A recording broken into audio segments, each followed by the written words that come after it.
Perdón, estábamos esperando la transmisión. Vamos a orar, hermanos. Amado Padre Celestial, muchas gracias, Señor, por este tiempo. Gracias, Padre, porque su pueblo se puede reunir y puede glorificar su santo nombre, Señor. Gracias porque podemos estar delante de su presencia por pura gracia, Señor. Gracias porque este enorme privilegio no lo merecemos.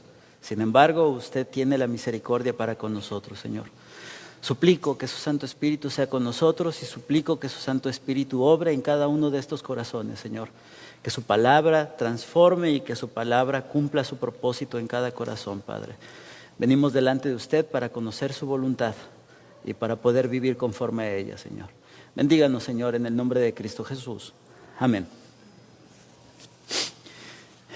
En lo personal, llegar cada domingo y ver a tanta gente reunida me da mucha alegría, me da mucho gozo. Pero al pasar de los años me he dado cuenta que estas sillas también han estado ocupadas en el pasado. Hubo otras personas que se sentaron. Hubo personas que se sentaron y ya están delante del Señor y damos gracias a Dios por eso, pero hubo personas que estuvieron sentados ahí y un día decidieron marcharse de la iglesia. Y entonces podemos considerar que en la audiencia hay dos tipos de personas, creyentes y no creyentes. Y esta mañana me gustaría que reflexionáramos sobre una pregunta. Y primero voy a hacer la pregunta a los no creyentes. Y esta tal vez te la han hecho en otro momento. ¿Sabes qué va a pasar el día de tu muerte? ¿Estás consciente y estás alerta y estás pendiente de lo que va a pasar el día de tu muerte? Porque en esta vida nuestros cuerpos se van desgastando y en esta vida nuestra vida se va yendo, pero después de la muerte hay algo más. Y si tú no eres creyente, probablemente hay un temor a la muerte, hay un temor a esa experiencia que no sabemos cómo responder y porque no conocemos eso.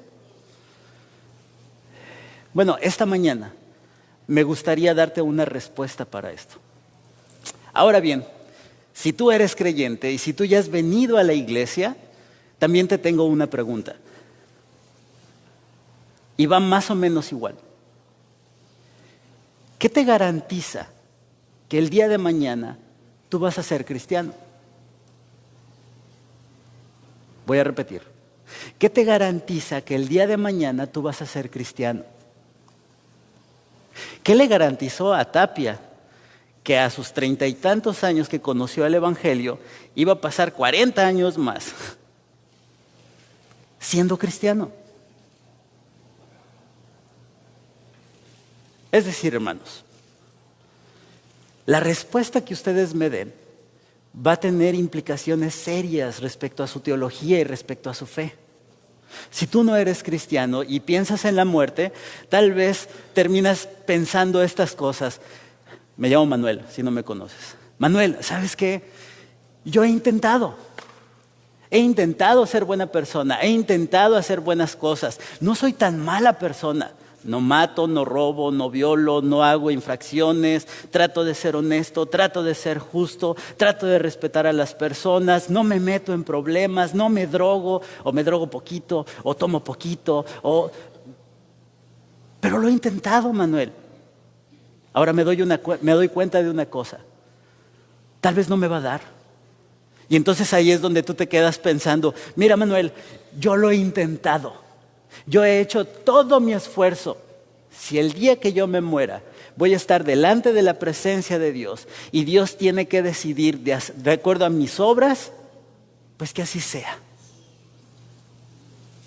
Yo lo he intentado, he hecho todo lo posible allá que Dios juzgue. Por otro lado, si tú eres cristiano y terminas diciendo, Manuel, por favor, mi papá es cristiano, mi papá es pastor, yo he crecido en la iglesia, toda mi vida he venido a la iglesia. ¿Qué es lo que hago los domingos? Ir a la iglesia.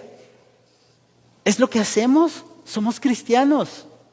Si tú como cristiano das esta respuesta, créeme, estás casi del otro lado. Si tú como cristiano terminas diciendo, Manuel, yo soy buena persona, yo intento hacer las cosas bien, yo intento obedecer a Dios, no leo la Biblia, no voy a la iglesia, no me comprometo con el cuerpo de Cristo, no entiendo las implicaciones más allá de mi relación con Dios, más que Cristo murió por mis pecados. Y entonces, este sermón es necesario para ti. ¿Cuál es la garantía para una persona no creyente y cuál es la garantía para una persona creyente? Les voy a pedir por favor que abran sus Biblias en Efesios capítulo 1.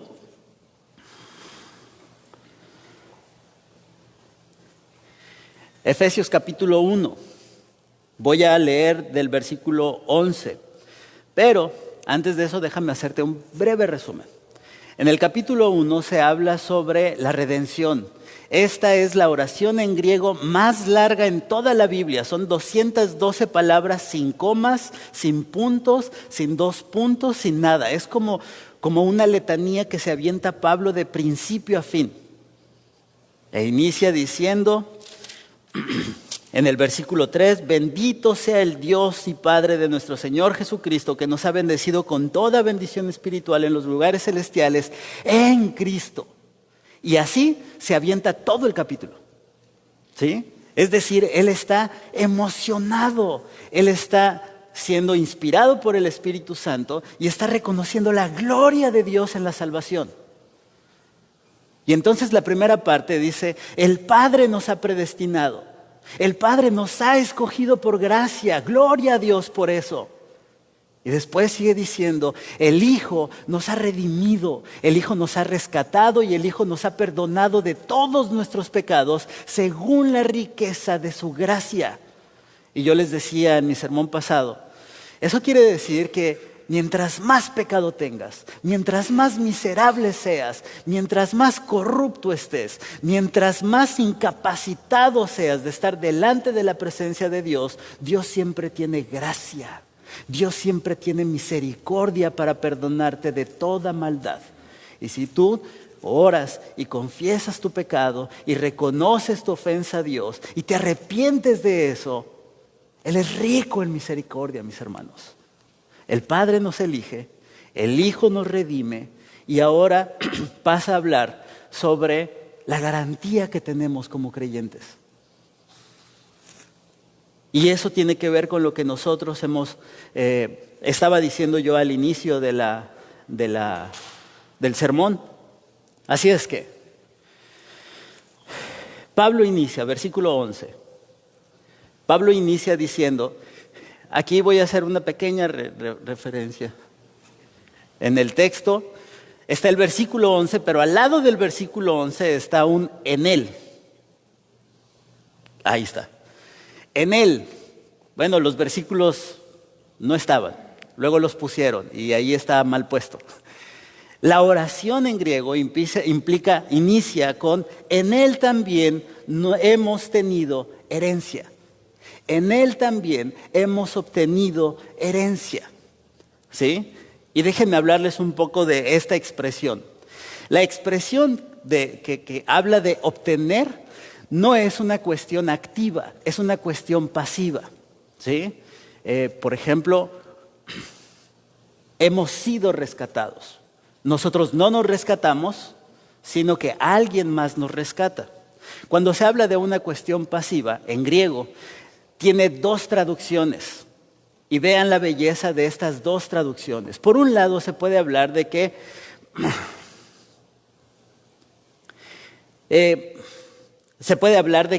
nosotros somos la herencia de Cristo. Nosotros somos el regalo del Padre al Hijo. Juan capítulo 6, versículo 37 dice, todo el que el Padre me da, vendrá a mí. Y el que viene a mí, de ningún modo lo echaré fuera. Así es que es como si el Padre que ha elegido da a su Hijo a este pueblo. ¿Sí? Y entonces la herencia es el pueblo de Dios. Nosotros vamos a ser la herencia dada a Cristo. Nosotros vamos a ser el pueblo redimido que va a glorificar a su Señor. En ese sentido, no hemos recibido, sino somos la herencia. Nosotros somos el regalo del Padre al Hijo. Él nos ganó en el Calvario, Cristo nos ganó el Calvario y nosotros somos su herencia. Somos el regalo del Padre, es el regalo que se le ha dado para mostrar el amor. Él, Cristo, nos ha comprado por precio de sangre. Es lo que le dice Pablo a los ancianos de Éfeso en Hechos capítulo 20, versículo 28. Dice que la iglesia que compró con su sangre, Él la compró, Él la redimió como su herencia. Pero hermanos, cuando nosotros vamos al Antiguo Testamento, nosotros entendemos precisamente esto. El libro de Deuteronomio, en el capítulo 4, versículo 20, Moisés le dice al pueblo de Israel: pero a vosotros el Señor os ha tomado y os ha sacado del horno de hierro de Egipto para que fuerais pueblo de su heredad, como lo sois ahora. Dios los ha sacado de Egipto para volverlos su pueblo, un pueblo de heredad. Dios los ha rescatado del horno para presentarlos delante de sí mismo. ¿Sí? Salmo capítulo 33, versículo 12 dice: bienaventurada la nación cuyo Dios es el Señor, el pueblo que Él ha escogido como heredad para sí. Pertenecer a la iglesia, según Pablo, es entender que somos parte de la herencia, somos parte del pueblo, somos parte de aquello que Cristo ha rescatado con su propia sangre para presentarla delante de sí mismo. Esta es la doxología, el clímax de la epístola de Judas. Salmo 135, versículo 4 dice: porque el Señor ha escogido a Jacob para sí, a Israel como posesión suya. Y esta palabra es herencia. Esta palabra es la heredad. Y entonces entendemos como Pedro lo dice en 1 de Pedro, capítulo 3, versículo 4. Bendito sea el Dios y Padre de nuestro Señor Jesucristo, quien según su gran misericordia nos ha hecho nacer de nuevo para una esperanza viva mediante la resurrección de Jesucristo de entre los muertos, para obtener una herencia incorruptible, inmaculada, que no se marchitará, reservada en los cielos para vosotros. Y esta es la otra manera en la que se puede entender ese hemos obtenido herencia. Por un lado, nosotros estamos yendo desde la eternidad hasta la eternidad gloriosa con el Señor, siendo rescatados, siendo llamados y siendo presentados como su pueblo, su heredad, aquel que compró con su propia sangre. El pueblo de Israel, al ser sacado de Egipto y ser llevado a la presencia de Dios, era solamente un ejemplo de lo que Dios hace, no con una nación, sino con el pecado. Fuiste rescatado del horno de hierro para estar delante de la presencia de Dios. Pero por otro lado podemos ver que nosotros hemos obtenido, aquí, ahora, en este momento, nosotros estamos obteniendo una herencia, se nos están dando ciertos aspectos de la salvación. Y estos aspectos de la salvación son importantes para el aquí y el ahora. Si tú eres creyente o si tú piensas que tu relación con el cielo es decir, creo en Jesucristo y agarras tu boletito y te formas en la fila para esperar la muerte, estás totalmente equivocado. Ser cristiano y tener la salvación tiene implicaciones y tiene bendiciones eternas para aquí y para ahora.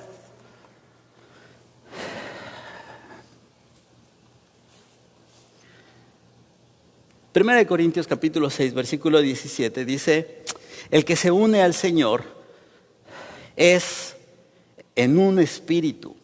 En Él, dice Pablo en el capítulo 1, al inicio del versículo 11, en Él, en Cristo. Un cristiano no tiene la identidad aparte de Cristo. Por lo tanto, la herencia está segura.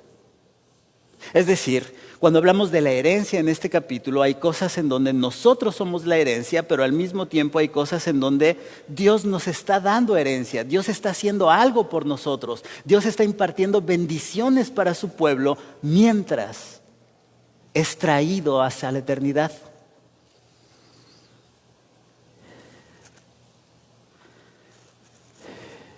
Eso es un hijo de Dios.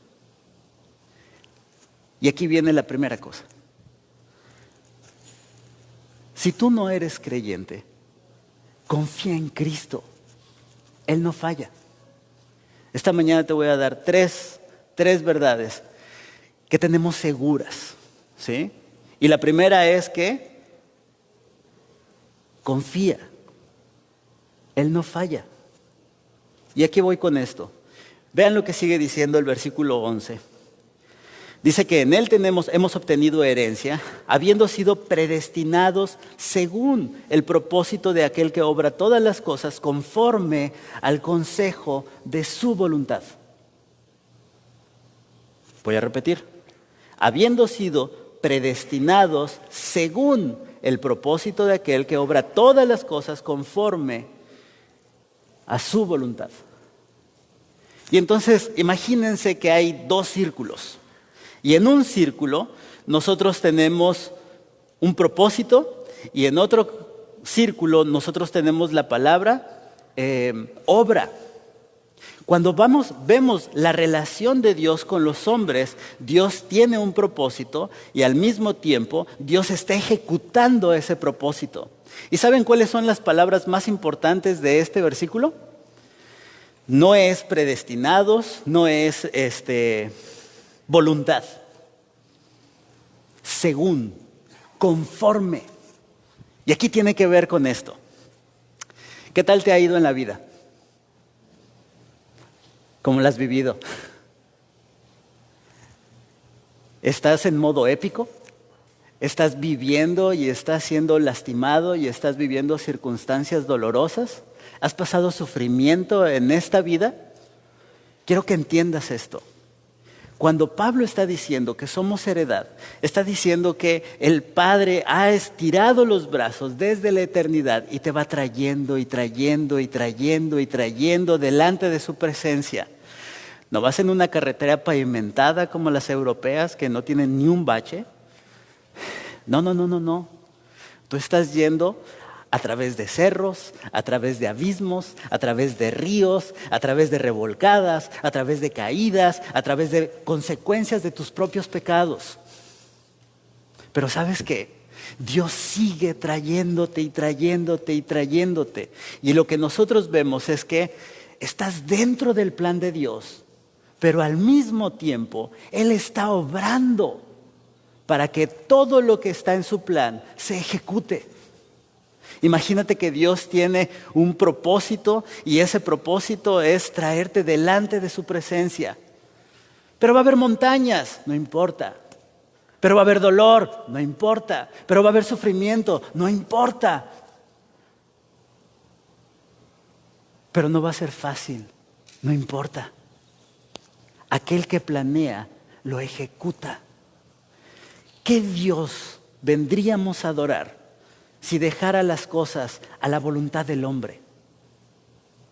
¿Qué Dios vendríamos a adorar si aquel te dice, yo te quiero rescatar, te quiero mostrar mi amor y quiero que estés delante de mi gloria eterna? Si tú quieres. Es un Dios incapaz. No podemos adorar a ese Dios. Pero lo que vemos en Efesios es que la heredad de Dios no falla. Porque somos su herencia, Él es nuestra herencia y Él está reconciliando esto, mis hermanos. Duele, se va a sufrir, vas a llorar, te va a costar trabajo. Espera, me voy a poner un poco más intenso. Te vas a morir. Es decir, vas a tener que morir a todos tus deseos, vas a tener que morir a toda tu voluntad, vas a tener que morir a ti, a todo aquello que rechaza a Dios, a todo aquello que menosprecia la sangre de Cristo, a todo aquello que no está conforme a la voluntad de Dios. Tienes que morir a todo eso. Y te va a doler. Pero no te preocupes. Dios tiene un plan. Y Dios está ejecutando ese plan para tu vida. Para llevarte delante de su presencia. Hermanos, saber que Dios está en control nos permite enfrentar cada circunstancia de esta vida.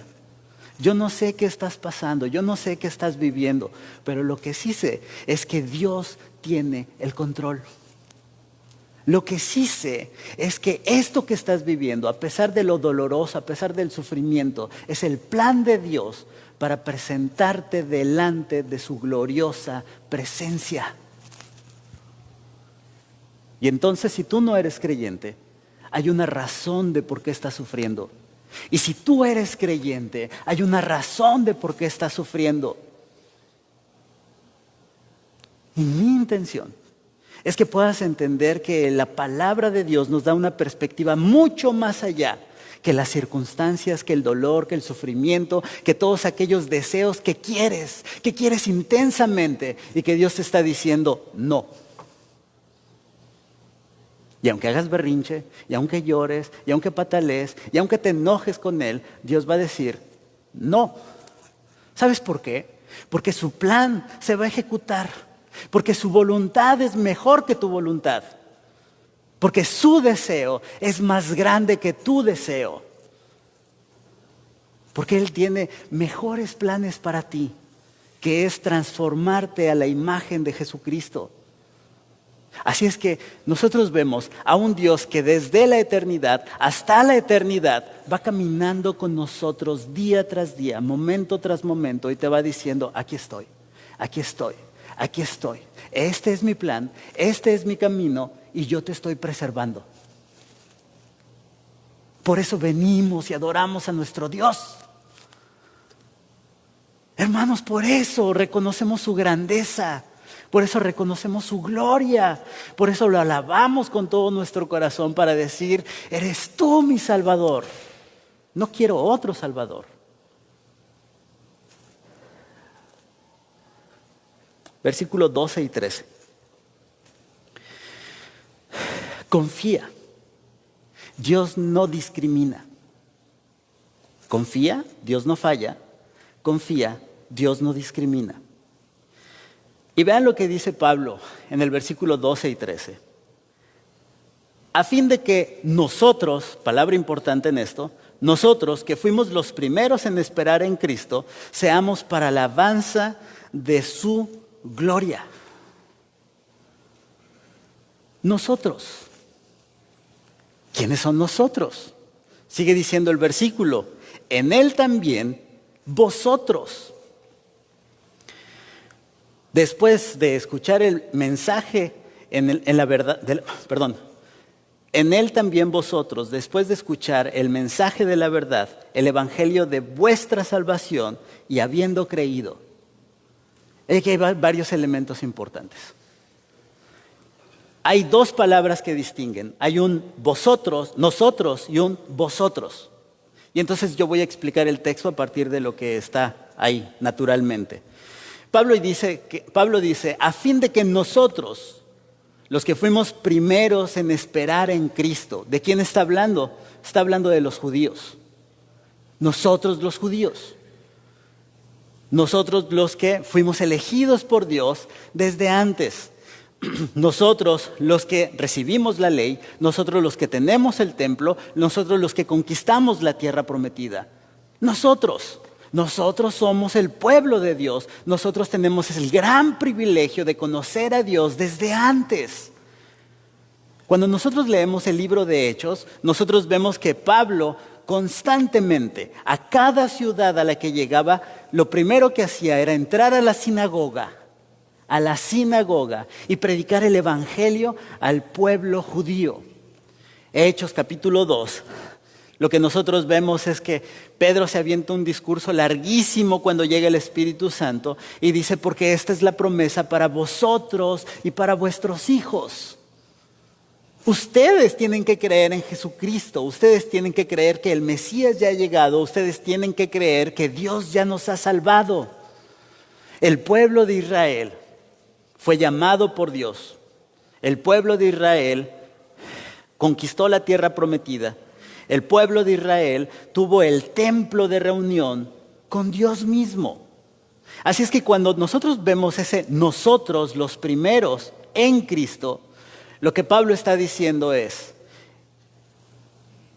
y ahorita pongan mucha atención, lo que Pablo está diciendo, si tú has leído el Antiguo Testamento, lo que tú ves es que Dios escoge a Abraham. ¿Se acuerdan? Pues es el padre de la fe, es el padre de los judíos. Y cuando leemos el Nuevo Testamento dice, nuestro padre Abraham.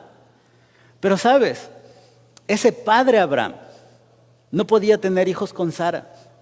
Ese padre Abraham, en un sentido, era estéril en esta relación.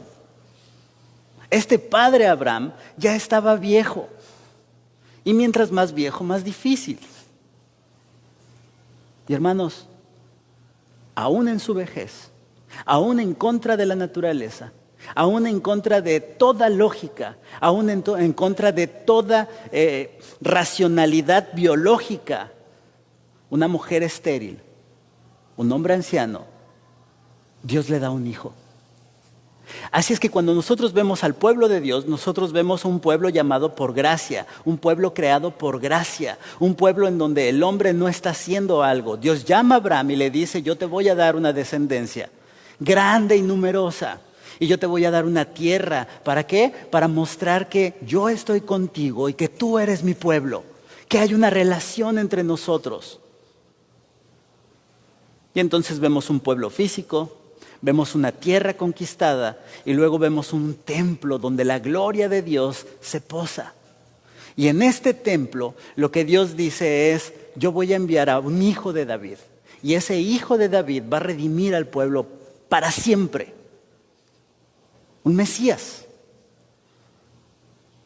Y Pablo dice en el versículo, a fin de que nosotros, que fuimos los primeros en esperar en Cristo, en el Mesías, en el Redentor, seamos para alabanza de su gloria. Y luego vienen nosotros. Y entonces aquí nos tenemos que detener y tenemos que decir, híjoles, no soy judío. Híjoles, ¿qué vamos a hacer? Y si dices híjoles, eres bien chilango. Dios no va a tener misericordia conmigo porque no soy judío. Y aquí es donde viene la trampa de los judaizantes. Los judaizantes vienen, se integran en la iglesia y empiezan a decir, cumple la ley, no comas cerdo, pórtate bien, debes de cumplir toda la ley del Antiguo Testamento.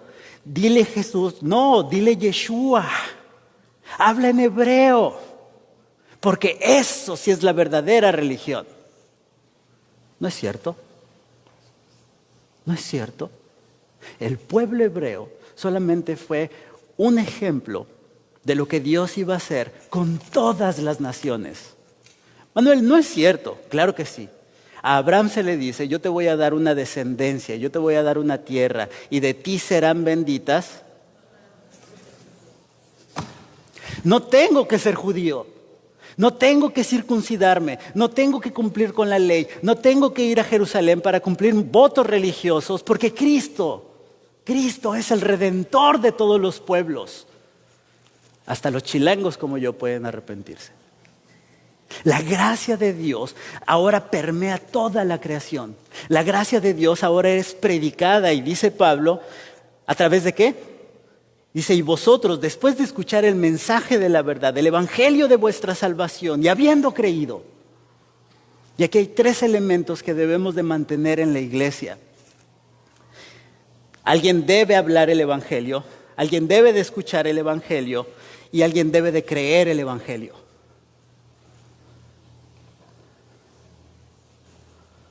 No hay discriminación.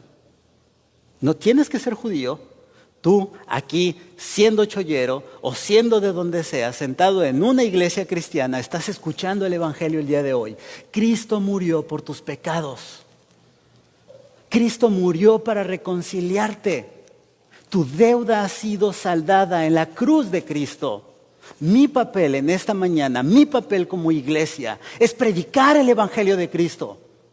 Es predicar que en Cristo y solo en Cristo hay una redención total, plena, consumada. Y que fuera de Cristo no hay salvación. Es Cristo y solo Cristo. Cristo no discrimina. Cristo no te dice, tienes que ser judío y hablar en hebreo y portarte como judío para que yo te salve. No, mis hermanos. Su gracia está al alcance de ti. Tienes que creer. Y voy a hablar a los cristianos. Manuel, yo creo, claro que sí, yo creo. Yo fui criado, entre las páginas de la Biblia crecí. Tener datos bíblicos no es creer. Saber verdades teológicas no es creer. Conocer qué es la reforma no es creer. Venir por tradición a la iglesia y sentarte y hacer como que escuchas y levantarte e irte y vivir como si Dios no existiera, no es creer. Creer es apropiarse de Cristo. Creer es tomarlo y no quererlo soltar jamás en la vida. No solo hablo de eventos, no solo hablo de tragedias, no solo hablo de sufrimiento. Hablo de que toda mi vida debe de estar centrada en Cristo. Toda mi existencia, todo mi pensamiento debe estar colmado de Cristo. Un verdadero creyente está de rodillas a la cruz de Cristo y dice, de aquí no me quiero mover. Yo solo quiero a Cristo. ¿Y sabes dónde lo ves? ¿Y sabes dónde lo conoces? ¿Y sabes cómo lo vives? En la palabra de Dios. Y estudias su palabra y lo buscas como un minero está buscando la pepita de oro.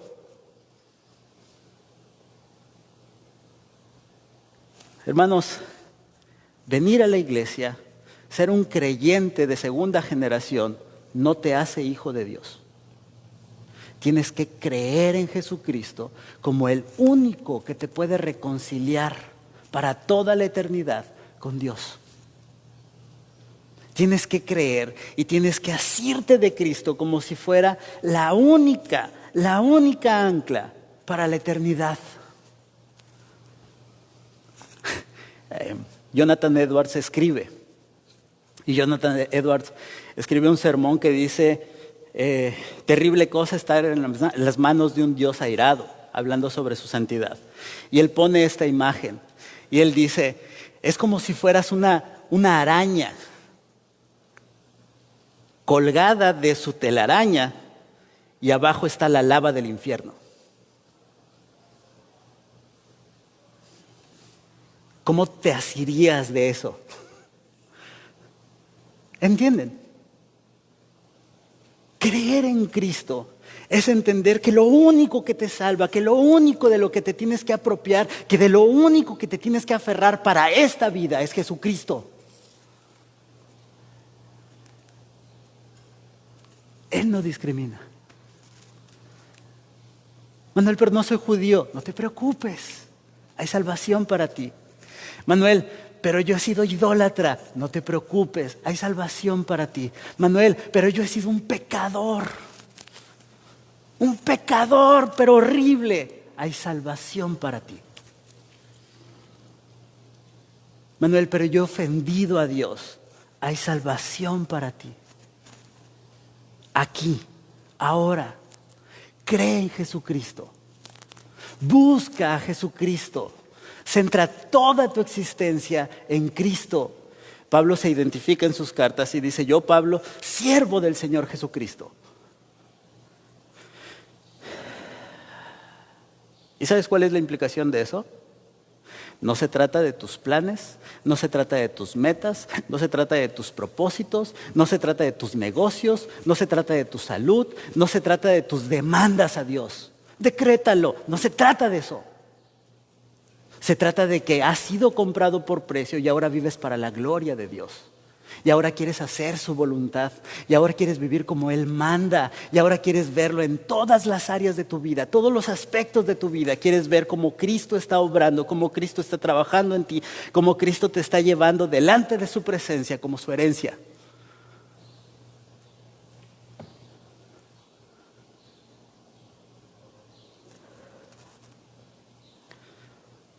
Y otra vez volvemos a hacer dos círculos. Judíos, gentiles, vienen a ser reconciliados en Cristo. En la siguiente parte del capítulo 1 y en el capítulo 2 al final, Pablo va a ir construyendo cómo estos dos pueblos vienen a ser uno. Y ya voy a acabar.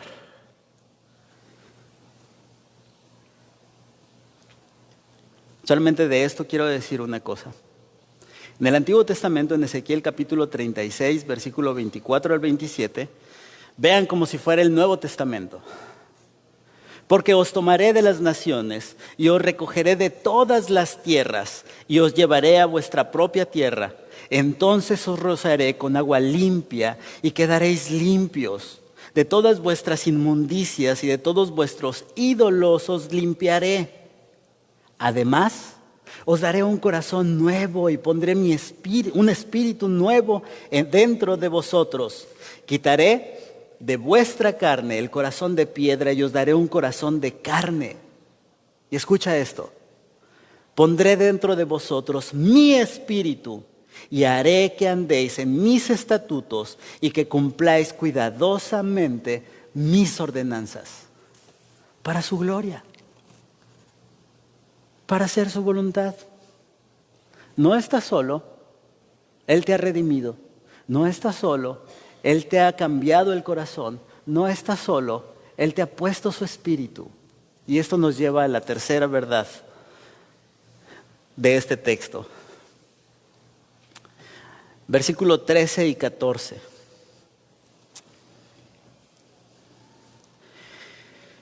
Dice que habiendo creído, fuisteis sellados en Él, ¿con qué? Con el Espíritu Santo. Y el capítulo 1 habla del Padre, del Hijo y del Espíritu Santo. Y aquí voy con esto último. Y el Espíritu Santo de la promesa que nos es dado como garantía de nuestra herencia, con miras a la redención de la posesión adquirida de Dios para la alabanza de su gloria. Vuelvo a la pregunta con la que inicié el sermón. Si tú no eres creyente, ¿qué va a pasar el día de tu muerte?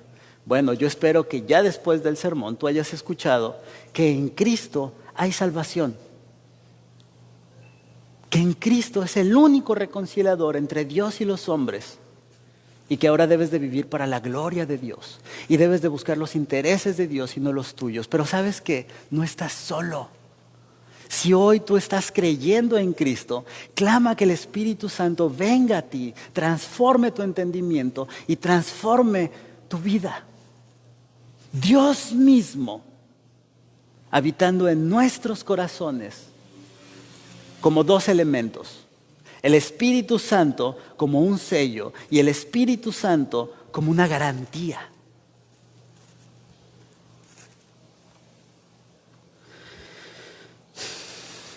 Cuando se habla de un sello, el sello hace algo auténtico, como un rey que manda una carta y pone el sello.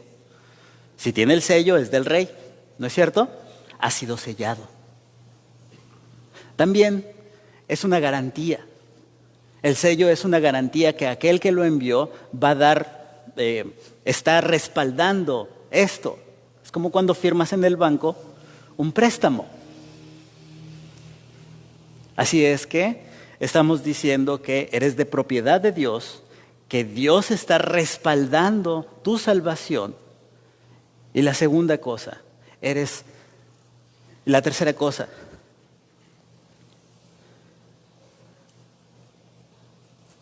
la tercera cosa. Eres auténtico, eres posesión y Dios te está protegiendo. Es decir, Dios está cuidando de esto. Estás bajo su dominio, estás bajo su cuidado.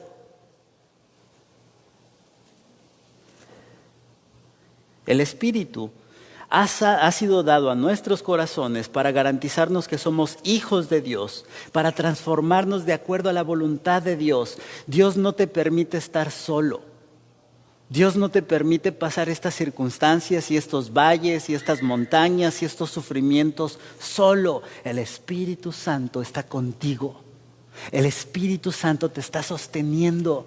El Espíritu Santo te va a dar la palabra y te va a dar el entendimiento de la palabra. El Espíritu Santo te va a dar una nueva naturaleza para que ya no vivas sucio en el pecado, haciendo tu voluntad, sino que vivas haciendo la voluntad de Dios.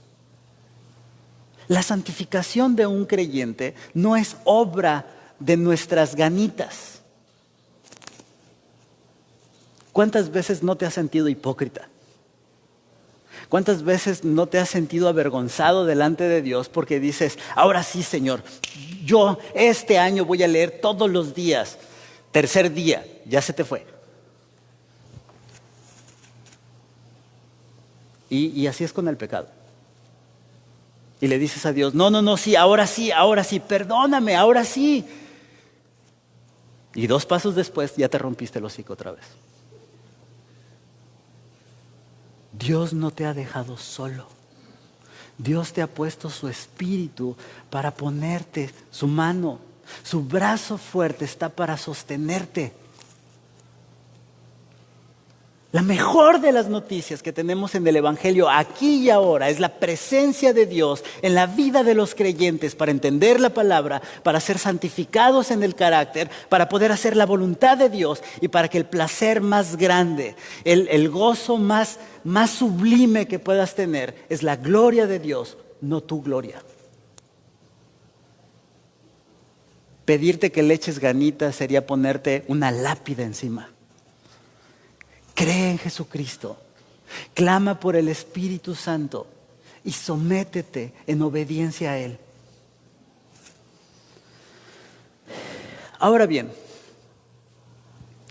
es un sello, eres su propiedad, eres su protección, eres lo que Él está obrando. Pero la última cosa es que el Espíritu Santo es la garantía. Y si tú tienes una versión como la mía, vas a leer esa frase que luego dices, ¿qué? ¿Cómo? Espérate, en español mexicano, ¿cómo es?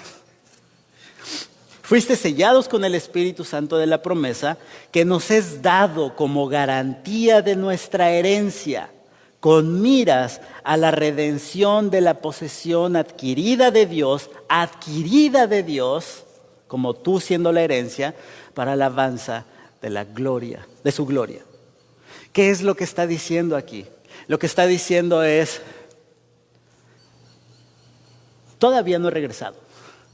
Cristo todavía viene. Tienes que estar esperándolo. Pero ¿sabes qué? Aquí está la presencia de su Santo Espíritu, Dios mismo en tu corazón, para mantenerte firme, para mantenerte enfocado, para mantenerte haciendo la voluntad de Dios, para la gloria de Dios. Esta bendición, el hecho de poder cerrar tus ojos y poder orar al Padre en el nombre de Cristo, esta bendición de tener la paz del Espíritu Santo en tu propia vida, esta bendición de tener el fruto del Espíritu Santo en tu vida, esta transformación que Dios va a hacer para que tú puedas reflejar a Cristo en todas las circunstancias, es solamente un pequeño anticipo. Vas a estar delante de su gloria.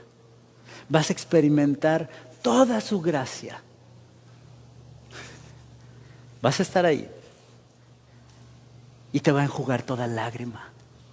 Y te va a decir, herencia mía, te prometí y no fallé. Porque Dios cumple sus promesas. Y hermanos,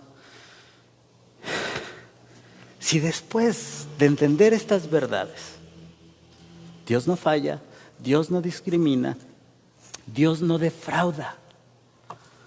Si después de entender estas verdades no queremos vivir para la gloria de Dios, la palabra ha hecho su obra en ti. Pero si hoy has creído en el Evangelio, arrepiéntete Cree en Jesucristo y busca la verdad de Dios en su palabra. Les invito a orar. Amado Padre Celestial, muchas gracias. Gracias por esta gloriosa salvación. Gracias porque somos predestinados. Gracias porque somos redimidos y perdonados de toda nuestra maldad. Y gracias porque hemos sido sellados como una herencia segura que va a ser presentada delante de sí, Señor. Suplico, Padre Santo, que usted glorifique su nombre a través de esta iglesia visible, Señor. Suplico, Señor, que cada uno de los oyentes pueda ser transformado su corazón, Señor. Que crean en el Evangelio y que Dios obre santificándolos, Padre Santo. Señor, le alabamos y le bendecimos porque la salvación no es nuestra obra, sino la suya por nosotros. Por eso le damos gloria y por eso queremos vivir para usted. En el nombre de Cristo Jesús oramos. Amén.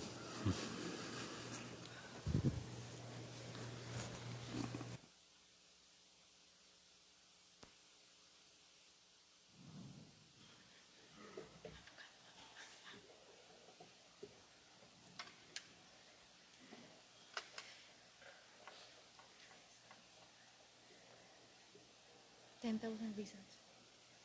10,000 razones.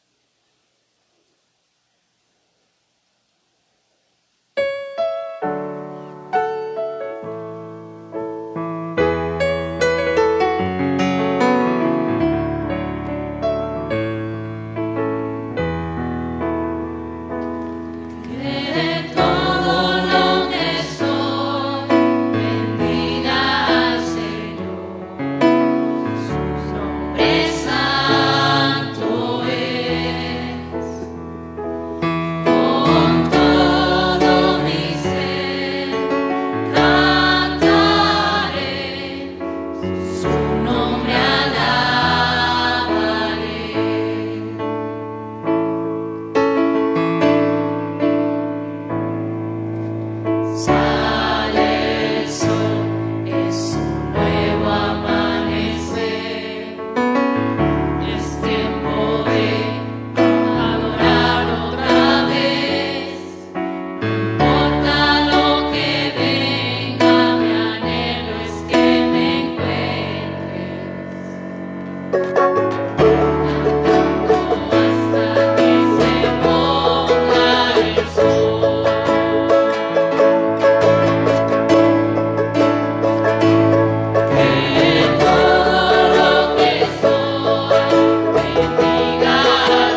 Hermanos, que el amor de Dios, la gracia de nuestro Señor Jesucristo y la comunión de su Santo Espíritu sea con cada uno de ustedes hasta que Cristo vuelva en gloria, hermanos. Hermanos, el culto ha terminado, pero la adoración continúa.